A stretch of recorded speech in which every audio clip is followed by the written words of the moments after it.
Hey, what's going on, guys? TBL here, and today we're playing, wow, it must be a blue-mooned summer day, because we're playing ourselves some of The Division. That's right, I've been back on that game, which I know is kind of a weird choice, especially for all the offerings we have now. Today's the 28th of October, so we've got stuff like Titanfall 2, Skyrim Special Edition, just got that downloaded, and here I am, playing The Division.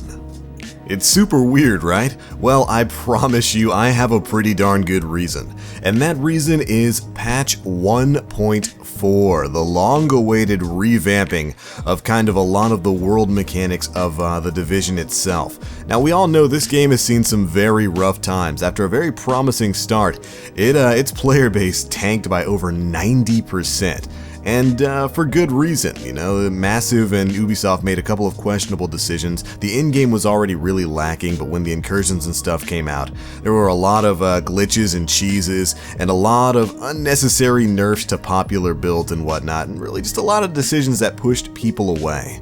Division is definitely a game that's faced its fair share of problems, but over the past couple of months, Massive has really been listening to the audience, and they've put in some pretty big changes that I've come to really appreciate. After several months of really bad press and some community outrage really about the way the game handled in-game. You didn't get enough loot. Enemies were super tanky bullet sponges that could one-shot you. You're talking on challenging and heroic mode stuff. Shotgun rushers with 5 million HP who could two-tap you from across the map. It was really frustrating. So after taking a lot of these criticisms to heart, Massive decided to open up a new public PC test server. A test server where they invited players in to come and play in a simulated game environment where they would live patch things based on player interaction and player feedback. They basically opened up a test server, said, here, play the game, tell us what you like, what you dislike, and we'll try to change it based on those suggestions. This was something the Division community had asked for a while because we're a pretty dedicated group of players and we want this game to be good. And I'm super glad that Massive allowed that to happen because patch 1.4, the culmination of all the changes and world builds that they made in that public test server, is fantastic. And I really mean that. It's a lot better than what we had before in the previous 1.3 world build. In the world of 1.4, Massive has really rebuilt some mechanics from the ground up. We've got a new loot system, new gear sets, and a lot of changes to general PvE and PvP balance. First up, they've introduced new world tiers, where upon reaching level 30, you can actually select the difficulty of the PvE world map. It'll come in 4 different tiers, and the higher the tier, the more powerful the enemies you'll face, but the better the gear they'll drop. This allows you to select more or less difficult challenges in the world environment based on what your gear score is. So, you know, as a gear score 183 player, you don't just randomly find yourself up against level 33 gear score 229 plus enemies who are gonna one-shot you from across the map.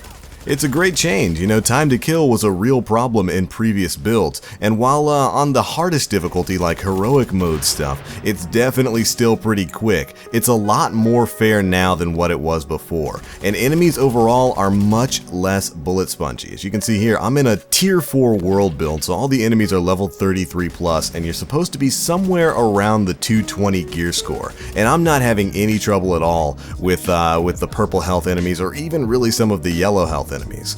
You know, while the elites and named enemies are definitely still dangerous, playing smart will actually get you through some of these encounters. I'm doing one of the weekly high-value target missions here, which drops you a ton of gear but puts you up against pretty high-leveled squads of enemies, and I'm not really having too much trouble with it. As long as you play smart, you're going to be pretty good in today's Division environment, which is exactly what a cover-based shooter should be like. Now, in addition to making these enemies less tanky in general, Massive has also revamped a lot of the enemy type AI. No longer will they all just sit in the very back of a battlefield and wait for you to come up. You have to pay attention to squads now because rushers will actively try to flank, get around your side, and get behind you. So you definitely gotta play smart, but it's a rewarding experience because it feels less cheap than it did before. You guys know some of the previous challenging missions. Oh my goodness, dealing with the heavy enemies and the shotgun rushers was the worst thing in the world. So, better enemy AI, Less frustrating enemies, less bullet spongy enemies, but a more challenging experience overall. And it feels fair. That's good. But let's talk about the biggest thing in The Division. This is, of course, a looter shooter, and it is all about the loot. And that is one of the biggest problems with a lot of games in this sort of archetype today. You can't have a looter-style game like Diablo or Destiny or The Division where you don't give players loot. And that was certainly a problem with previous builds in The Division. It was just too hard to get gear that would get you up to near the max gear score. Well, I can assure you guys that has changed in patch 1.4. Here's a quick summary of some of the loot changes. All enemies except for non-named enemies and incursions have a chance to drop loot with a gear score appropriate for your world tier. So based on the world tier that you pick, the gear you get may be a higher or lower level. I'm in world tier 4, so the gear I'm getting is all gear score 229, which is perfect. It's a great overall way to match challenge with reward. And the sources for that loot are crazy. You literally get drops from everything now. As you can see, I've already gotten a couple of epic level drops. That stuff plus gear sets drop from everything now. They're so easy to get, whether you're running daily missions, incursions, challenging missions, weekly high value targets, search and destroy missions, running the dark zone, the new underground mode. There are really so many different avenues for you to get yourself some awesome weapons and armor sets that really there's nothing holding any type of player back. One of the bigger problems in previous builds was you kind of had to either play incursions or the dark zone in order to get high level gear, which means you either had to have a great group together that could run that high level PvE content, or you had to be a great PvP player. And even if you were a great PvP player, you could still get screwed over in the dark zone. That's no longer the case.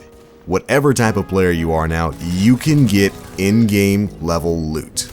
And that, my friends, should always be the ultimate goal of a game like this. Open up the loot to the players. Let them get their hands on this stuff. It's the carrot on the stick. It's the thing that keeps them coming back for more. And there's so many different ways to get it now that I'm really having an absolute blast playing all of the content in the game. I jumped from gear score 198 in one day up to gear score 229. I'm ready for incursions, I'm ready to head into the dark zone, and I didn't have to set foot into any of that in-game content. I just ran high value targets like what you're seeing here, search and destroy missions, and played some normal story missions.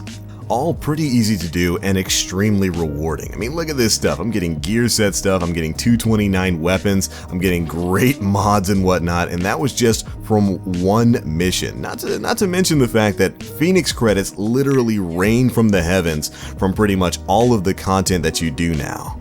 And actually, speaking of Phoenix credits, another new thing they added are these gear caches that you can buy with both regular credits, Dark Zone funds, and Phoenix credits. You can purchase these and then open them sort of like a supply drop to grant you chances at all sorts of gear set armors as well as epic weapons and mods and whatnot. I had several hundred Phoenix credits saved up, so I just went ahead and bought a bunch of them and just started opening them like crazy. I wound up getting so much loot from this. Pretty much all of the gear that I got was better than what I had on, and also gave me the opportunity to build up some brand new special armor sets, by the way.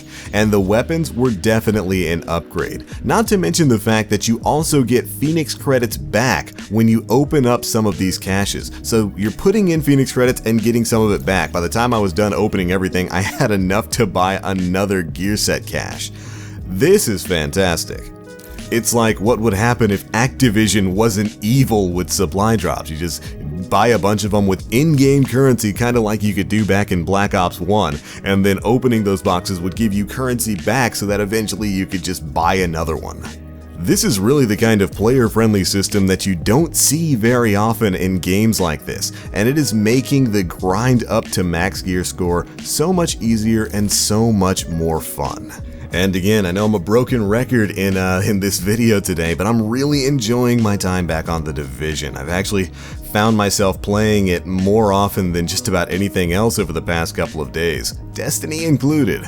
And while the game's definitely still not perfect, it is in a much better state now. And I would say if you're somebody who bought The Division a while back, maybe you got the Season Pass or the Underground DLC, and put it down, rightfully so, because it was really bad, I would try it again. It's a lot more player friendly now and a lot more fun to play because of all the rewards that you're getting. What can I say? After patch 1.4, The Division's starting to look like a pretty good game. Hopefully Massive can keep it up. But alright guys, I've talked your ears off enough about The Division for now. I'm going to leave a link to all of the patch notes for patch 1.4 down in the description box below. So if you do have The Division, but you're a little bit wary and you want to check out what exactly has changed, you'll be able to read it in those patch notes. Also, go check out the Division subreddit. That is where you'll get all of the big information. But anyways, thanks so much for watching me gush about a game I haven't played in several months. And be sure to let me know what you guys think down in the comment section below. But that's it for this one. As always, I am TheBlackLink. You Guardians stay frosty.